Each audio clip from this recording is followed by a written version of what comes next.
Welcome to your estate planning deep dive. Wills and trusts and making sure your prized rubber ducky collection ends up in the right hands. You've really gone deep with this research, haven't you? It's great that you're taking control of your legacy, even well, let's just say the unique parts of it. Absolutely. And, it's interesting how a rubber duck collection can lead to such a deeper conversation. It just goes to show that estate planning, it's not really about being rich. It's more about being thoughtful, hmm making sure that your values, they're really reflected in how your assets are managed, both while you're here and after. That's such a good point. It's not about the stuff itself, but what it represents. So you've got this incredible collection. Have you ever thought about how a trust could make sure these aren't just sold off at a whim? Maybe they could be appraised, even treasured by a fellow enthusiast. Mm. Now that you mention it, that's a really clever strategy. Mhm. And it's a perfect example of how trusts can be, well, they can be tailored to really specific needs. I mean, a well-structured trust, it could even lay out like how the collection is displayed or even donated to a museum someday, keeping your passion alive. Okay, see, now that's some next level thinking right there. You've got me wanting to put a rubber ducky clause in my own will. But let's rewind a little for those who haven't become experts in estate planning research. Of course, we're here to decode all the legal jargon. Exactly. So let's start with the big one, wills versus trusts. Like when most people hear estate planning, they think will, right? But you're saying that's just the tip of the iceberg. It really is. Think of a will like your basic instructions, kind of like a recipe for your legacy. Outlines who gets what after you're gone, who's in charge of making it all happen, that sort of thing. But here's where it gets really interesting. Your research really dives into durable power of attorney, and it seems like that's something you're really thinking about, am I right? Absolutely. Because what happens if you can't even communicate those wishes? That's where a durable power of attorney comes in, right? Exactly. It's like having someone you really trust, to take the wheel if you're Yeah. ever unable to. They can handle your finances, your legal stuff. It's like a designated driver, but for your finances. And you know what always trips me up? It's that there are different types of power of attorney. There's durable, there's limited, healthcare. It's like they come in different flavors. They do. Yeah. And each one has a specific purpose. A durable POA. That's like the most comprehensive. Hmm. It gives your agent broad authority to act on your behalf. Now, you mentioned being worried about managing your finances during an illness and a durable POA. That sounds like it would be a great fit for that. Right. Like if something happens and you can't pay bills or manage investments, having that person you trust there to handle it, it would be such a relief for everyone. Yeah. Okay, so that's durable. But what about those other POA flavors? What are those about? Okay, so a limited power of attorney, that's more like a temporary thing, Right. like a permission slip. Let's say you're traveling, you're out of the country, and you need someone to sign some documents for, maybe a real estate deal. You can give them limited POA just for that specific transaction. So it's like saying you can borrow the car, but only to go to the grocery store and no driving into ditches this time. Exactly. Now, healthcare power of attorney, that's where it gets, really personal. Right, because now we're talking about your health, your medical care. Those are big decisions. Exactly. With a healthcare POA, you're basically choosing someone to speak for you, if you can't speak for yourself. And this actually connects really well with something else. Your research focuses on a lot of living wills. It's clear that you're really thinking about how you want your healthcare handled, even in tough situations. And it's interesting you bring up living wills with healthcare POA because it seems like they really work together. It's like one's the roadmap and the other one's the navigator. That's a great way to put it. So your living will, that outlines what you want, like your preferences for treatment if you're incapacitated, the big questions about life support, stuff like that. And your healthcare POA, that's the person who makes sure those wishes are followed, even when it's hard. It's really amazing going through all this with you. It makes you realize that estate planning, it's not just about protecting your money, it's about protecting what you believe in too. 100%. Now, speaking of protecting assets, let's talk about those tricky little things called estate taxes. Estate taxes. Okay, I gotta be honest, when I hear that, I always think of Scrooge McDuck swimming in his giant vault of coins. Not exactly the image that comes to mind when I think of the average rubber ducky collector. Right. It's easy to assume that estate taxes are just for, the super rich, but it looks like you've already been thinking about how to minimize them.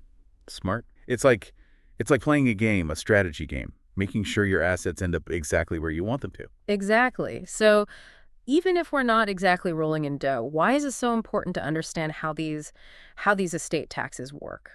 Because they can take a big bite out of what you leave behind, especially if you aren't ready for them. Now, you mentioned you've been researching trusts, and it looks like you've even bookmarked some stuff about charitable giving. You're already on the right track. I love it. Okay, so besides stuffing our money in our mattresses, how do we outsmart these estate taxes?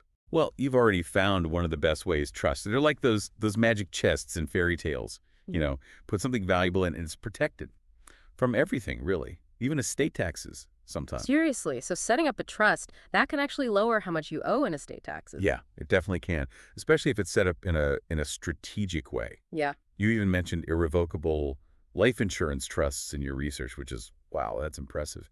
You're definitely not just skimming the surface here. Okay, you're gonna have to break that one down for me. Life insurance. In a trust, how does that even help with taxes? It all comes down to how the IRS looks at assets in certain kinds of trusts. With an ILET, the death benefit you get from your life insurance, it's not considered part of your taxable estate. So when you pass away, the money, it goes straight to your beneficiaries, and it's not taxed. Wow. It's like finding a loophole that actually helps your family. I'm starting to get why people love trust so much. But hold on, didn't you mention something about charitable giving too? I always thought that was more of a nice thing to do, not a tax strategy. Well, yeah, but that's what makes this so interesting. Charitable giving, it can really have a big impact on your estate taxes. Yeah. And it lets you make your legacy really reflect your values. Okay, now you've got my attention. Tell me more. Your research on charitable remainder trusts, CRTs, that was right on the money. With this strategy, you support a cause that matters to you, and it can potentially lower what you owe in taxes. Wait, hold up a second. How does giving to charity help me save on taxes? Think about it this way. With a CRT, you're donating to a trust that helps your favorite charity. But, and this is important, you or someone you choose, you can still get income from those assets while you're still alive. It's like having your cake and eating it too. Hold on, so I can support a good cause and still get something out of it financially. This sounds too good to be true. It's true. And there's even more to it. Because you made a donation, you get a tax deduction, and a lot of times those assets are taken out of your taxable estate. It's a win-win for you and the charities you support. Okay, that's really incredible. I'm starting to think estate planning is way more creative than people realize. It's like you're putting together this whole strategy plan to make your legacy really something special. But before we get too focused on trust, there's one more thing I was curious about. This whole portability idea. What does that even mean? Yes. Portability. This one's especially important for married couples, and it connects directly to those estate tax exemptions we were just talking about. Think of it like this. Imagine estate tax exemptions are like, those special passes you get to get into an exclusive club, right? So each spouse, they each get one of these passes.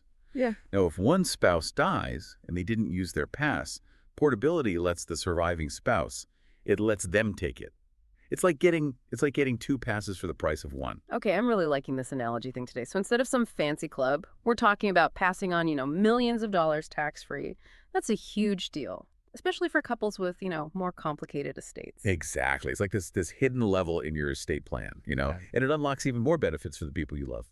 And what's really impressive is that your research on portability, that shows real foresight. A lot of couples, they don't even know this is a thing, but you're already ahead of the game. Well, that's what these deep dives are all about, right? Finding these little-known things and making sure your legacy is the best it can be.